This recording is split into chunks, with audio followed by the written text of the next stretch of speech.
51 सर्ग 51वां सर्ग जटायु तथा रावण का घोर युद्ध और रावण के द्वारा जटायु का वध। जटायु के ऐसा कहने पर राक्षस राज रावण क्रोध से आंखें लाल किए अमर्ष में भरकर उन पक्षीराज की ओर दौड़ा। उस समय उसके कानों में तपाए हुए सोने के कुंडल झलमला रहे थे। उस महासम में उन दोनों का एक दूसरे पर भयंकर प्रहार होने लगा, मानो आकाश में वायु से उड़ाए गए दो मेघखंड आपस में टकरा गए हों। उस समय गृध्र और राक्षस में वह बड़ा अद्भुत युद्ध होने लगा, मानो दो पंखधारी माल्यवान एक पर्वत एक दूसरे से भिड़ गए हों।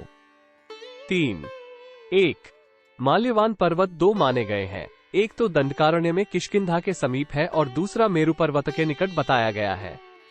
ये दोनों पर्वत परस्पर इतने दूर हैं कि इनमें संघर्ष की कोई संभावना नहीं हो सकती, इसलिए सपक्ष पंखधारी विशेषण दिया गया है। पांख वाले पर्वत कदाचित उड़कर एक दूसरे के समीप पहुंच सकते हैं। रावण ने महाबली गृध्राज जटायुप नालीक नाराज तथा तीखे अग्रभाग वाले विकर्णी नामक महाभयंकर अस्त्रों की वर्षा आरंभ कर दी। 4 पक्षीराज गृध्र जातीय जटायु ने युद्ध में रावण के उन बाण समूहों तथा अन्य अस्त्रों का आघात सह लिया। 5 साथ ही उन महाबली पक्षी शिरोमणि ने अपने तीखे नखों वाले पंजों से मारकर रावण के शरीर में बहुत से घाव कर दिए। 6 तब दशग्रीव ने क्रोध में भरकर अपने शत्रु को मार डालने की इच्छा से 10 बाण हाथ में लिए, जो कालदंड के समान भयंकर थे। 7 महापराक्रमी रावण ने धनुष को पूर्णतः खींचकर छोड़े गए उन सीधे जाने वाले तीखे पैने और भयंकर बाणों द्वारा, जिनके मुख पर शल्य कांटे लगे हुए थे, गृध्राज को क्षत विक्षत कर दिया। 8 जटायु ने देखा जनक नंदिनी सीता राक्षस के रथ पर बैठी हैं और नेत्रों से आंसू बहा रही हैं। उन्हें देखकर गृध्राज अपने शरीर में लगते हुए उन बाणों की परवाह न करके सहसा उस राक्षस पर टूट पड़े। 9 महातेजस्वी पक्षीराज जटायु ने मोती मणियों से विभूषित बाण सहित रावण के धनुष को अपने दोनों पैरों से मारकर तोड़ दिया। 10 फिर तो रावण क्रोध से भर गया और दूसरा धनुष हाथ में लेकर उसने सैकड़ों हजारों बाणों की झड़ी लगा दी। 11 उस समय उस युद्धस्थल में गृध्राज के चारों ओर बाणों का जाल सा तन गया। वे उस समय घोंसले में बैठे हुए पक्षी के समान प्रतीत होने लगे।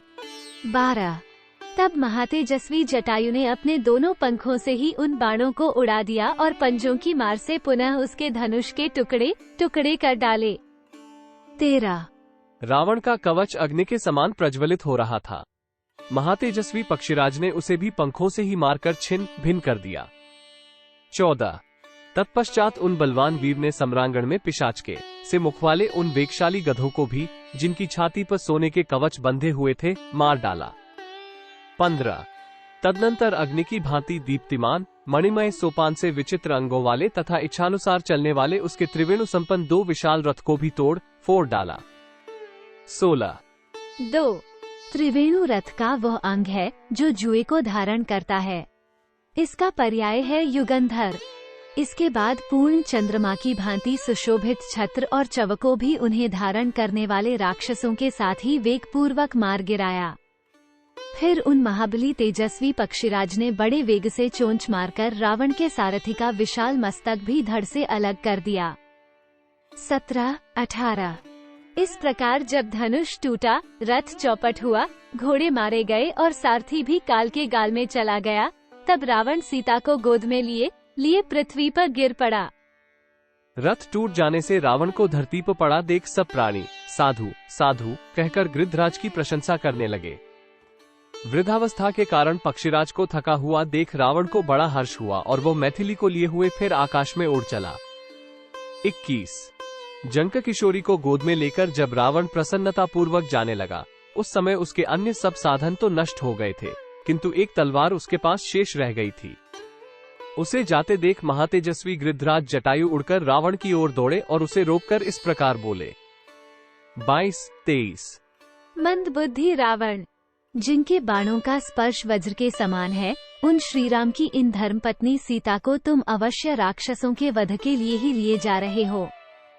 जैसे प्यासा मनुष्य जल पी रहा हो, उसी प्रकार तुम मित्र, बंधु, मंत्री, सेना तथा परिवार सहित यह विषपान कर रहे हो। 25 अपने कर्मों का परिणाम न जानने वाले अज्ञानी जन जैसे शीघ्र ही नष्ट हो जाते हैं, उसी प्रकार तुम भी विनाश के गर्त में गिरोगे। 26 तुम कालपाश में बांध गए हो, कहाँ जाकर उससे छुटकारा पाओगे? जैसे जल में उत्पन्न होने वाला मत्स्य मांस युक्त बंसी को अपने वध के लिए ही निगल जाता है, उसी प्रकार तुम भी अपने मौत के लिए ही सीता का अपहरण करते हो। 27 रावण।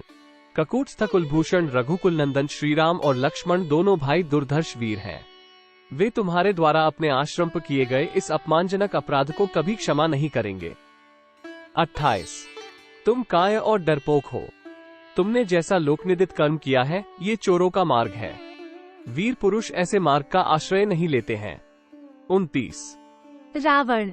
यदि शूरवीर हो तो 2 घड़ी और ठहरो और मुझसे युद्ध करो, फिर तो तुम भी उसी प्रकार मरकर पृथ्वी पर सो जाओगे जैसे तुम्हारा भाई खर सोया था। 30 विनाश के समय पुरुष जैसा कर्म करता है, तुमने भी अपने विनाश के लिए वैसे ही अधर्मपूर्ण कर्म को अपनाया है। 31 जिस कर्म को करने से कर्ता का पाप के फल से संबंध होता है, उस कर्म को कौन पुरुष निश्चित रूप से कर सकता है? लोकपाल इंद्र तथा भगवान स्वयंभू ब्रह्मा भी वैसा कर्म नहीं कर सकते।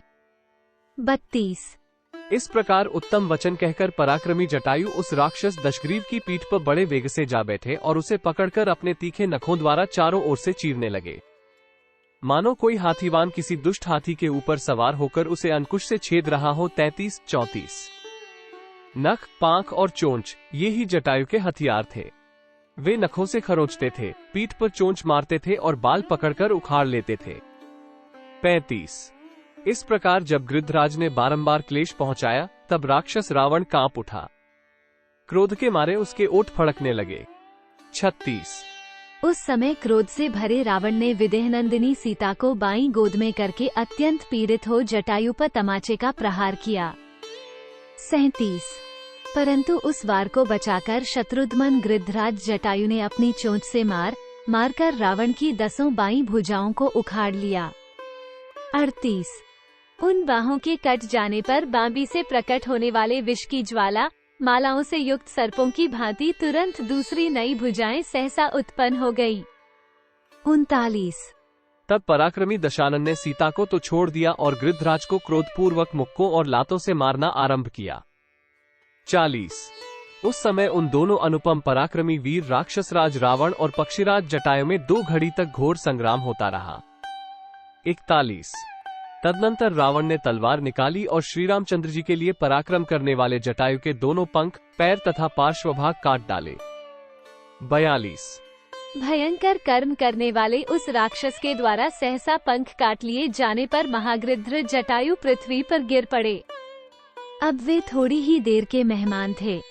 43 अपने बांधव के समान जटायु को खून से लथपथ होकर पृथ्वी पर पड़ा देख सीतादू खसे व्याकुल हो उनकी ओर दौड़ी। 44 जटायु के शरीर की कांति नीले मेघ के समान काली थी, उनकी छाती का रंग श्वेत था। वे बड़े पराक्रमी थे, तो भी उस समय बुझे हुए दावान के समान पृथ्वी पर पड़ गए। लंकापति रावण ने उन्हें इस अवस्था में देखा। 45 तदनंतर रावण के वेग से रौंदे जाकर धराशायी हुए जटायु को पकड़कर चंद्रमुखी जनक नंदिनी सीता पुनः उस समय वहां रोने लगी।